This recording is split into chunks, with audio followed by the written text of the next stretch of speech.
Ako si Marie. May asawa na ako ngayon. May mga anak. At sa paningin ng marami, maayos at masaya ang buhay ko. Pero ang kwentong ito ay tungkol sa Totka, the one that got away. Babalik tayo sa simula, noong college pa ako. Introvert ako noon. Yung tipong tahimik lang. Wala akong barkada, wala akong circle of friends. Ang routine ko lang, bahay, eskwela, simbahan. Paulit-ulit, safe, payapa. Pero madalas, mag-isa. Hindi ko inaamin noon, pero may mga araw na sobrang bigat ng katahimikan. Marie, uwi ka na naman agad? Minsan tanong ng kaklase ko. Oo. May kailangan pa kasi akong gawin sa bahay. Sagot ko lagi. Pero ang totoo, wala lang talaga akong mapuntahan. Hanggang sa isang araw, sa simbahan, may lumapit sa akin. Hi! Ikaw si Marie, di ba? Sabi niyang nakangiti. Si Jake. Makulit, maingay, wala kaibigan. Halatang sanay sa tao. Yung klase ng taong parang kilala ang buong mundo. Oo, maikling sagot ko. Ngumiti siya. Ako nga pala si Jake. Lagi kitang nakikita dito. Mag-isa ka lang lagi ah. Napatingin ako sa kanya. Okay lang naman. Tumawa siya. Ang seryoso mo pala. Hindi ko alam kung bakit. Pero hindi siya umalis agad. At kinabukasan, nandun na naman siya. Marie, kumusta? Kumakaway pa habang papalapit. Unti-unti, naging routine siya. Bumisita sa simbahan, minsan sabay kaming uuwi. Hanggang sa, pwede ba kitang ihatid sa bahay? Sabi niya isang araw. Natigilan ako. Baka mapagalitan ka, sagot ko. Okay lang, gusto ko lang naman makausap ka pa. Doon nagsimula. Dahan-dahan, walang pressure, walang diretsong pag-amin. Pero ramdam ko, hanggang sa isang hapon, habang naglalakad kami, Marie, sabi niya, mas mahina ang boses. Ano yun? Kung sasabihin kong gusto kita, okay lang ba? Natigilan ako. Parang huminto ang mundo ko. Hindi ako sumagot agad. Pero ngumiti ako. At yun na pala ang simula ng lahat. Akala ko okay na. Akala ko pwedeng magtuloy. Pero hindi pala ganun kadali. Isang araw, narinig ko ang usapan ng mga magulang ko. Anak nating si Marie, makikipag-ugnayan sa isang gasoline boy. Malamig na boses ng tatay ko. Parang may sumaksak sa dibdib ko. Hindi ko alam. Pero si Jake pala, isang gasoline boy. Huminto siya sa pag-aaral. Siya ang bumubuhay sa dalawang kapatid niya. May sakit ang mga magulang niya. Pero sa mata ng pamilya ko, hindi siya para sa akin.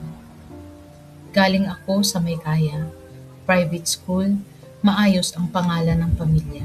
At siya, iba ang mundo niya. Noong una, nang malaman ng mga magulang ko na may lumalapit sa akin, tinanong nila ako ng diretsahan. May nanliligaw ba sa'yo? Malamig na tanong ng tatay ko. Wala po, sagot ko agad. Sigurado ka? Opo, pero hindi yon ang buong katotohanan. Dahil kahit alam kong mali sa paningin nila, hindi ko kayang bitawan si Jake. Kaya nagpatuloy kami. Patago. Mga simpleng tagpuan, mabilis na pagkikita. Sandaling lakad lang sa labas ng simbahan, sa gilid ng kalsada, o minsan sa malalayong lugar na hindi kami makikilala. Marie, sandali lang tayo ha, bulong ni Jake. Baka makita tayo, sagot ko naman. Okay lang, kahit saglit lang. At kahit takot ako, sumasama ako. Hanggang sa naging 3 taon. 3 taon ng lihim na pagmamahalan. 3 taon ng pag-iingat, pag-iwas at pagtatago. Pero sa loob ng 3 taong iyon, mas lalo akong nahulog. Pwede lang na, kung pwede lang na, hindi tayo magtago, sabi ko sa kanya habang nakatingin sa malayo.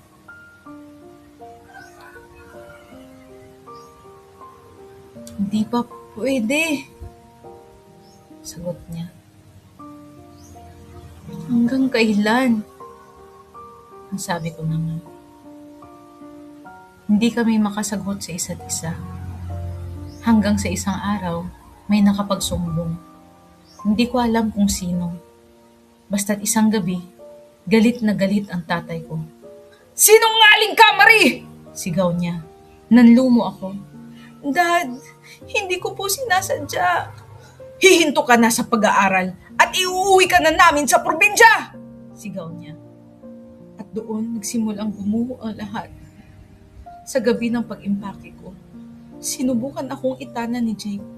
Umakyat siya sa bahay namin at dumaan sa bintana. Marie! Umalis ka na dyan! Isasama na kita! Magtanan na tayo! Sigaw niya mula sa labas. Tumakbo ako sa bintana. Jake, hindi ko kaya! Umiiyak ako. Hindi kita iiwan! Ang sigaw ni Jake. Anong ginagawa niyo dito? Sigaw ng tatay ko nang makita si Jake. Sir, mahal ko po si Marie. Sagot niya, nanginginig pero matatag. Pulis! Tumawag kayo ng pulis! Ang sigaw ng tatay ko. Parang tumigil ang mundo ko. Marie, sumama ka na sa amin. Malamig na sabi ng nanay ko habang nag-aayos ako ng gamit. Please, inay, huwag po. Umiiyak na ako. Sinubukang bumaba ni Jake para tumakas, ngunit nandun na ang pulis. Sir, sumama po kayo sa amin. Jake, please. Bulong ko habang umiiyak. At iyon ang huling beses na nakita ko siya. Inuwi ako sa probinsya para tumigil sa pag-aaral ng 1 taon. Paaralin ka na namin, sabi ng tatay ko. Pero kalimutan mo siya. Tahimik ako hanggang sa marahon kong sinabi. Opo, tay. Ang huling balita ko noon kay Jake ay pumasok siya sa Philippine Military Academy. Pinili ko ang tahimik na buhay. Pinilit kong lumayo at sa paglipas ng panahon, nakapagtapos ako bilang abogado. Nagkaroon ako ng magandang trabaho, maayos na buhay at kalaunan ay magpapakasal na sa isang mabait na lalaki. Isang araw, habang pinupost ko ang save the date pictures namin, may message sa Facebook, unknown account. Pero pagbukas ko, nanlumo ako. Marie, ako ito, si Jake. Napahawak ako sa dibdib ko. Ang sunod na message, Love, naalala mo pa ba ako? Mahal pa rin kita. Pwede ba tayong magkita kahit sandali? Hindi ako makahinga. Parang bumalik lahat. Ang simbahan, ang lihim na pagkikita, ang mga takot, ang mga pangarap namin. Jake! Hulong ko sa sarili ko. Pero hindi ako sumagot. Hindi dahil wala akong nararamdaman, kundi dahil alam kong huli na. I blocked him. Pinili ko ang tahimik na buhay. Pinili ko ang stability. Pinili ko ang kinabukasan na sigurado. Pero sa gabi, may mga pagkakataon pa rin na may isip ko siya. At may isip ko ang tanong na hindi ko na kailanman masasagot. What if pinaglaban ko siya? Ngayon, masaya na ako sa pamilya ko. It's been 20 years. Mahal ko ang asawa ko. Mahal ko ang mga anak ko. Pero may parte Sa akin na tahimik lang lagi. Kasi kahit ang pilit kong kalimutan, may isang pangalan na hindi nawala sa alaala ko.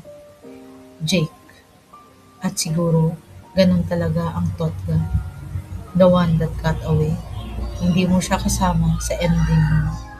Pero siya pa rin ang isa sa may pinakamatinding what if ng buhay mo.